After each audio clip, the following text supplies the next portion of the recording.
Là, je suis en train de piloter le circuit qu'on a développé cet après-midi.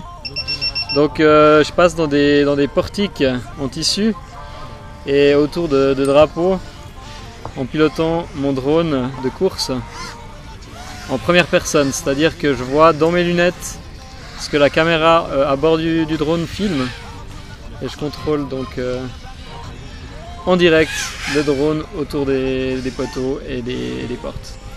Ça s'apprend comme tout et puis c'est surtout très très grisant et passionnant. Ça vaut la peine. Et puis moi, comme vous l'avez remarqué, c'est assez déstabilisant au début de voir un objet qui tourne dans l'espace alors qu'on est assis dans une chaise. Ça peut donner le tournis. Oui, ouais. Désolé pour la porte. C'est toujours comme ça, c'est-à-dire que ces portes là, elles ont des avantages d'être beaucoup plus petites quand on les regarde à travers les lunettes qu'en réalité. Et puis c'est souvent qu'on passe et puis on passe pas en fait. Et du coup ça donne ce genre de choses. Alors le FPV c'est du First Person View, c'est-à-dire du pilotage en immersion. Donc quand on s'installe dans une chaise par exemple pour voler, c'est comme si au final on s'installait dans la machine.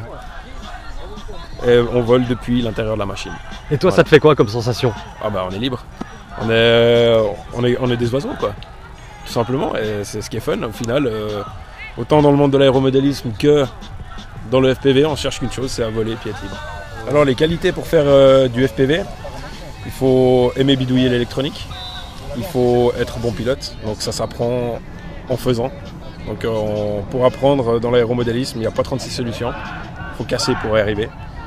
Et les qualités, bien piloter, être patient, parce que quand tu casses, c'est souvent des heures et des heures à la maison que tu dois passer pour réparer ton matériel.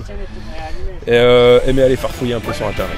Ah bah moi c'est mort, j'ai un ESC j'ai une soudure qui s'est virée. Ah ouais. Tu veux le faire à souder, il est là.